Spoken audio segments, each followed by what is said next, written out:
Salut les amis, bienvenue sur notre chaîne YouTube. Nous faisons des vidéos de notre voyage à bord de notre voilier. Si vous êtes fan de nos vidéos, nous vous invitons à vous abonner. À très bientôt. Voilà où nous nous trouvons actuellement. Nous sommes ici au mouillage et nous allons aller pas très loin, on a 47 000 à faire. Ici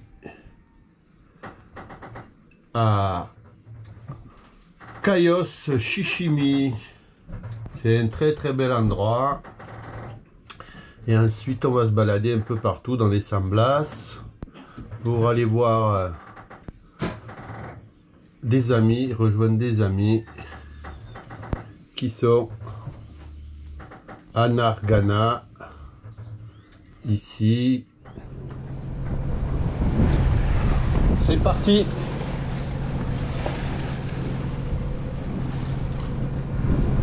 Et 7 h du matin et ça y est, on a appareillé, on a remonté toute la chaîne. On est tout prêt pour aller au San Blas. Doudou est aux commandes, il passe la barrière là, de côté, mais ça va, il y a la place, on est déjà passé, donc on connaît la zone.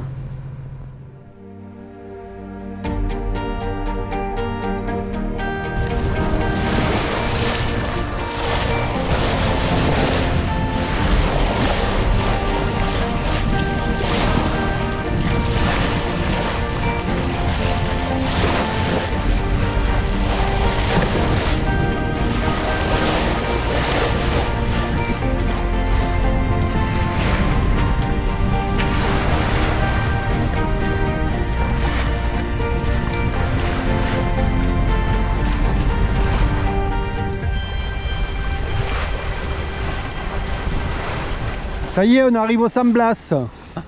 Eh ben dis donc, c'est quand même pas désert, il y a du monde. Hein. Oh ben, on trouvera quand même bien une place à quelque part. Ça va, c'est pas pire que la Corse, Doudou. Hein. C'est vrai que c'est pas pire que la Corse ou Porquerolles. Hein.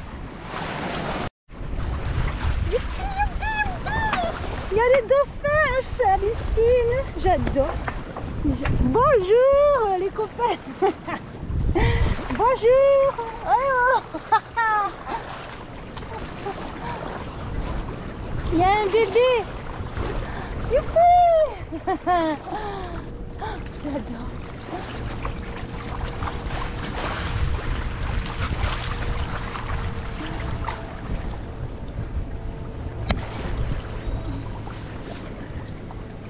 Bonjour les dauphins.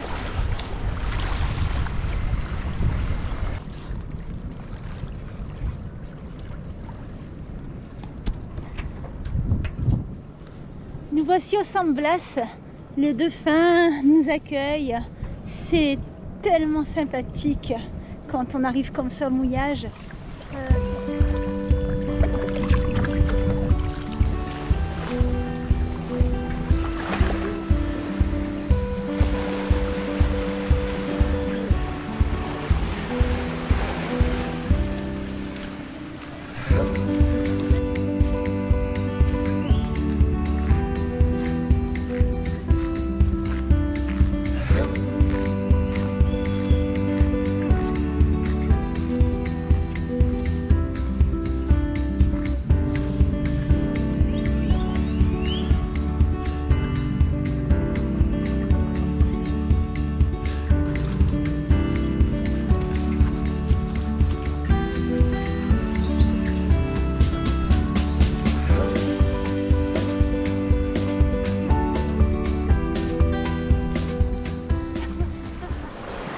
Bon ben voilà, hein, on y est arrivé, on est à Chichimi. Ouais.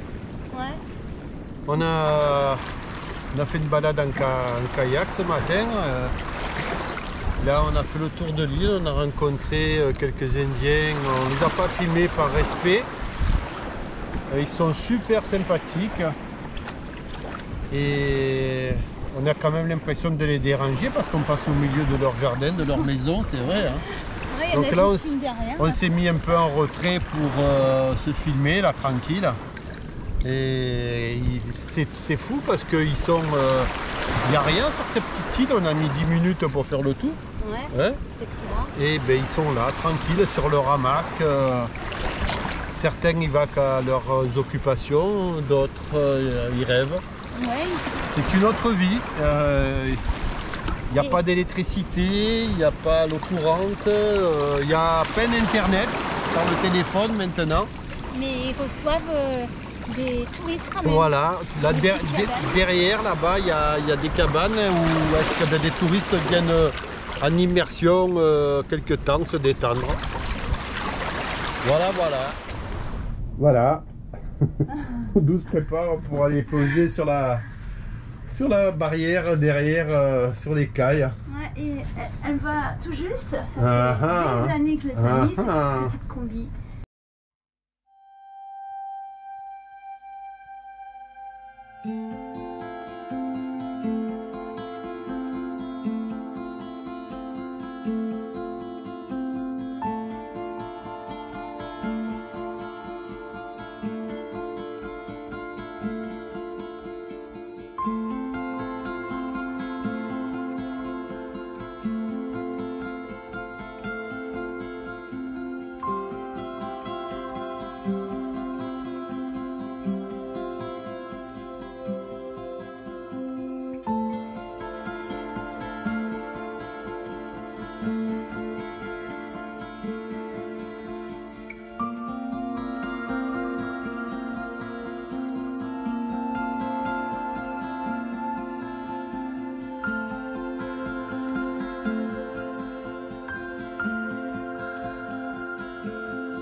On a trouvé une île déserte. C'est splendide.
Salut à tous, on est en train de faire un feu de camp sur une petite île déserte qu'on a trouvée.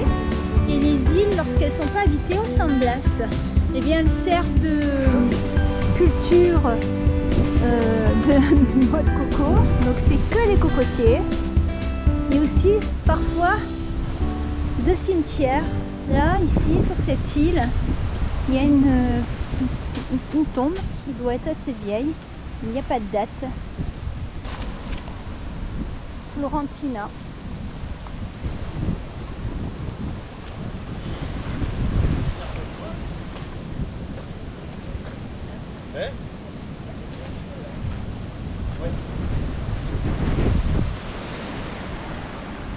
Et voilà mon Cro-Magnon.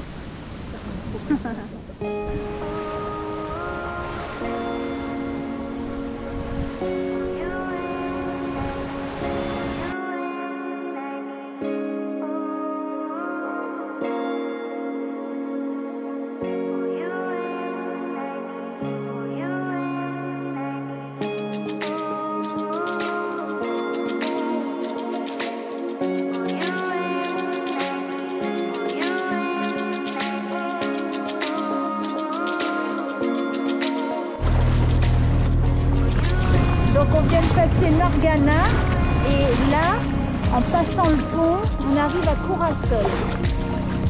Corazón de Jesus. Le drapeau du milieu concerne le drapeau qui représente Corazón et les deux autres, Nargana.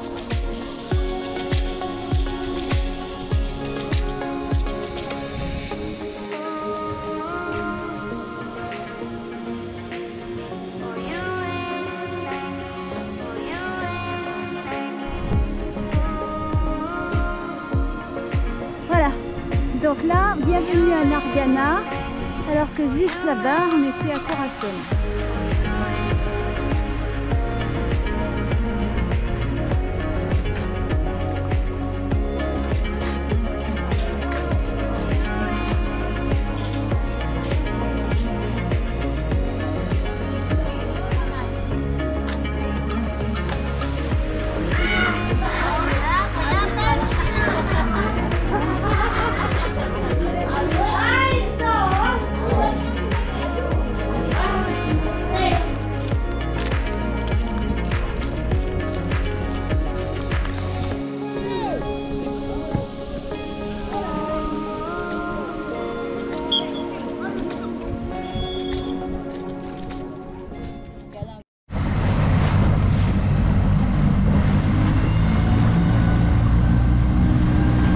On va se balader dans le Rio El Diablo.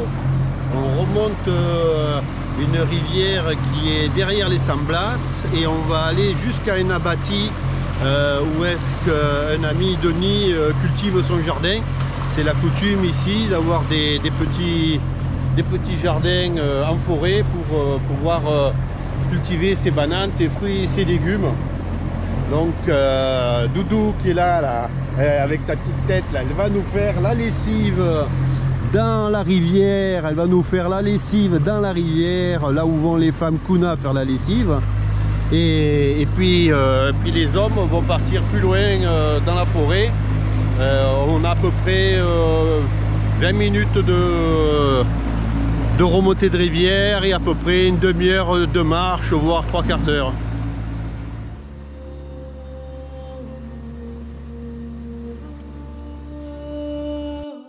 C'est dans cette rivière que les Kunas viennent chercher l'eau potable. Et c'est également la route qui les mène à la terre qu'ils cultivent sur la partie continentale. Les Kunas forment un peuple soudé d'environ 60 000 personnes. Ils sont pacifiques et très hospitaliers. Ils sont bien organisés, autonomes, tournés vers la pêche, l'artisanat et le tourisme. C'est sur les îles que les hommes se consacrent à la pêche et à la culture de noix de coco. Les femmes Kunas participent à la vie économique en brodant de magnifiques moulins.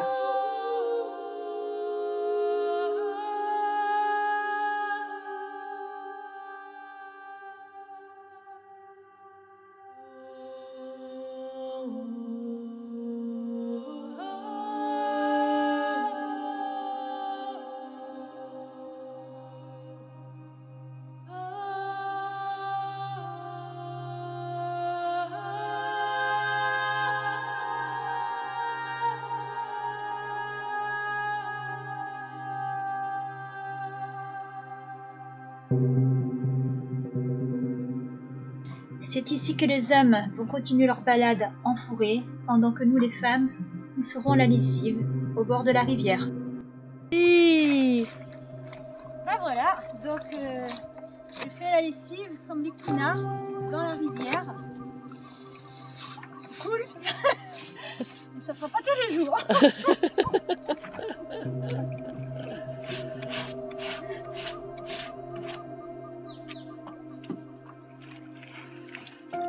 L'avantage, kuna font la lessive bien souvent dans cette rivière en aval. Et là-bas, en fait, ils récupèrent l'eau douce, puisque c'est une eau douce potable. Voilà. Bye bye.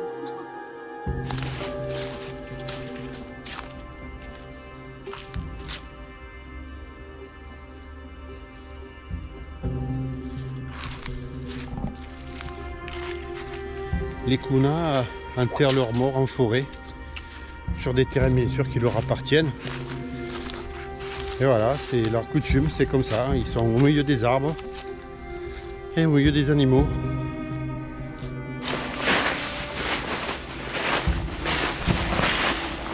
Avant, c'était une banane reine. Et j'ai l'autorisation du propriétaire pour récupérer des rejets. Ok. J'ai demandé au propriétaire. Normalement, tu ne peux pas le faire sans autorisation. Je coupe. Et grâce à mon outil, je le sépare de la souche d'origine. Il est accroché à la souche. C'est des rhizones, Des rejets. des rejets, oui. Là, je coupe son attache avec le pied mère.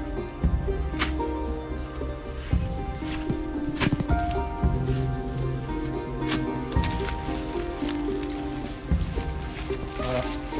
Ça, c'est le rejet. Je nettoie un peu le bout.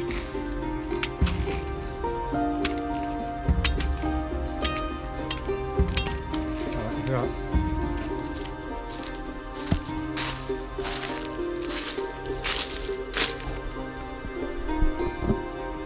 Voilà, ils prélèvent des troncs forcément pour faire des planches, pour faire leur maison. La forêt leur donne plein de choses, les fruits, les légumes, l'eau, le bois. Le kuna a tendance à vivre en symbiose avec la nature.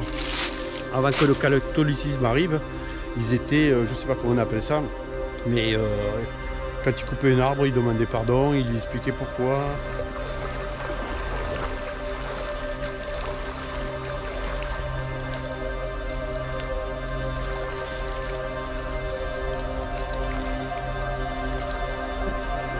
Voilà, on est arrivé sur la zone qui s'appelle des abattis.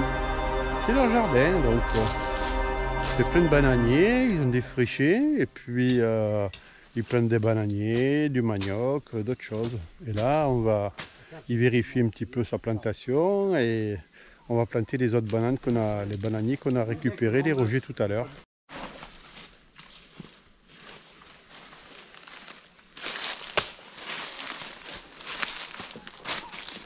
Voilà. Voilà, Denis vient de ramasser son régime de bananes. Je pense que c'est mûr. Et puis ça va continuer à mûrir tranquillement à la maison. En ce moment, les bananes ne sont pas très grosses, hein, Denis, je crois. Ouais, c'est la fin de la saison sèche. Ouais. Elle tire la langue.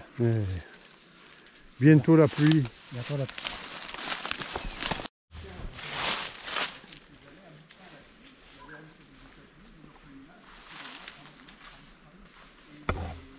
Une énorme liane.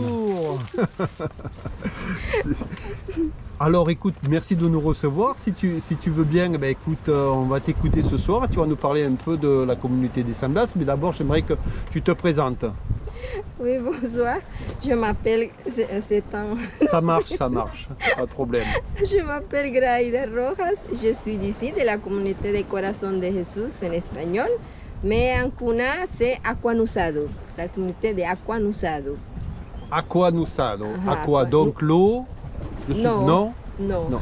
Aquanusado parce qu'il y a c'est des pierres blanches qui servent en médecine traditionnelle. D'accord. Avant, il y avait beaucoup de ça ici. Et là, maintenant, bon, il n'y en a plus. Mais c'est pour ça le nom d'Aquanusado. Très bien. Donc tu nous reçois chez toi avec ton jardin qui donne vue sur la mer.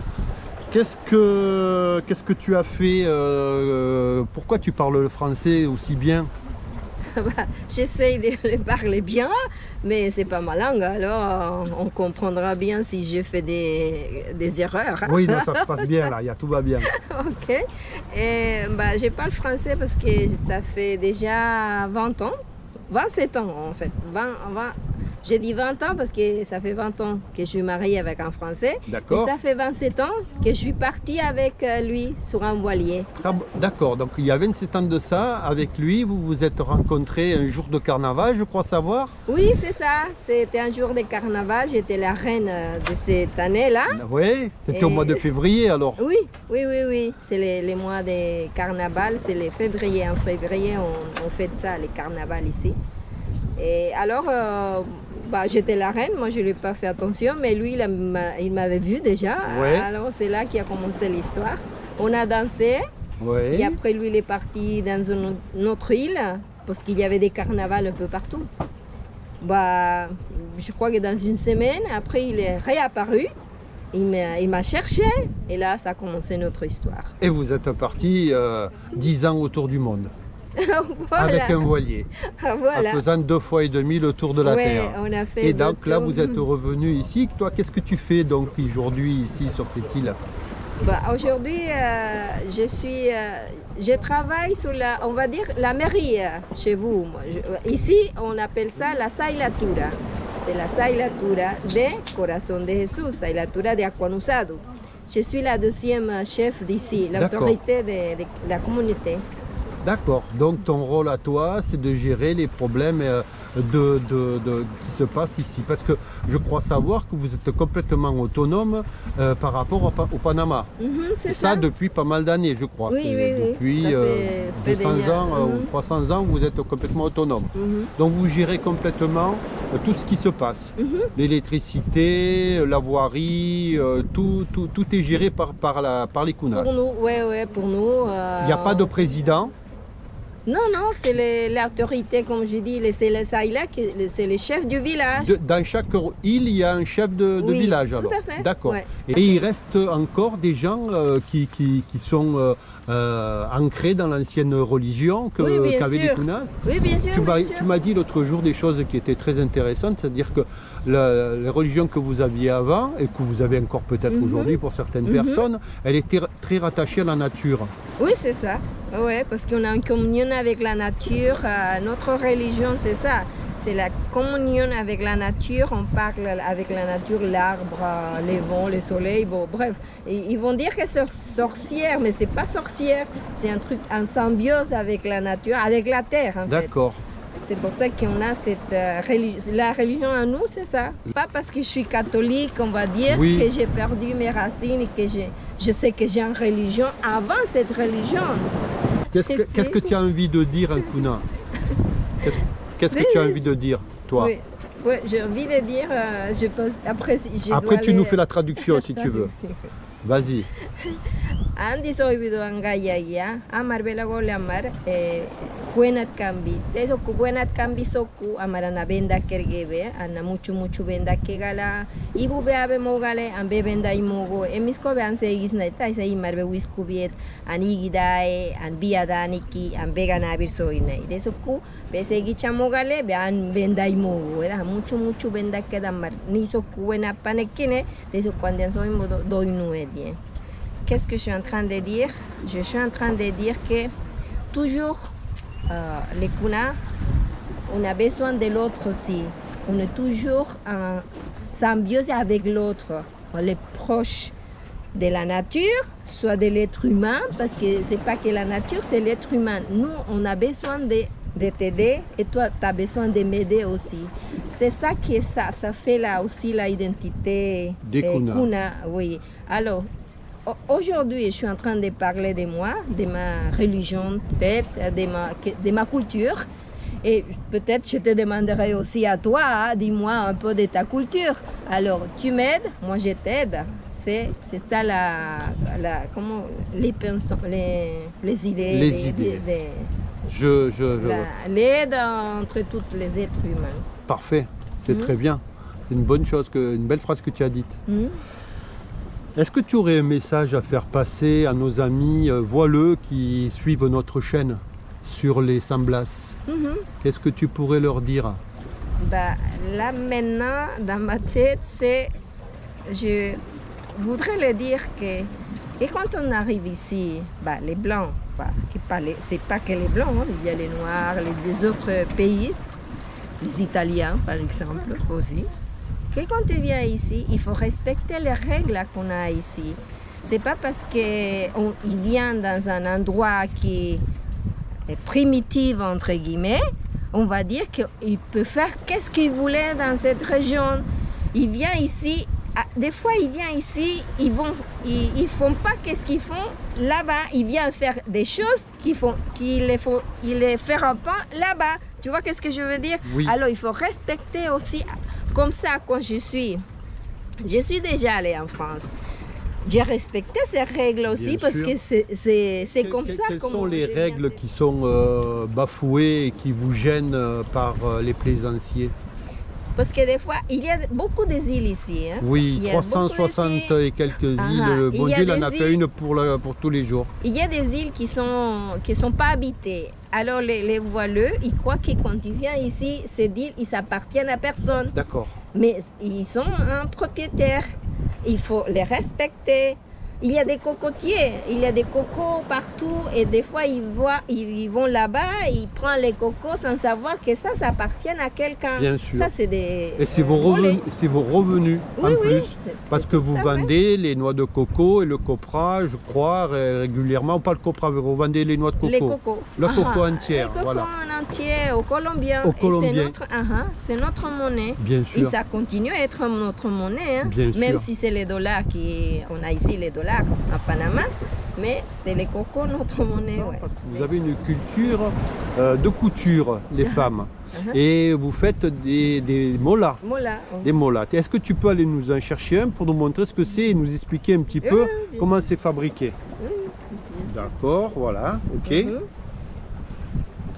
Avec un papier, on fait les dessins. D'abord, c'est les deux couches.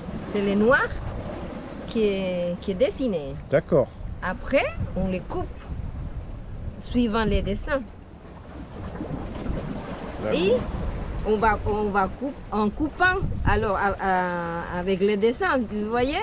Oui. C'est deux tissus en fait.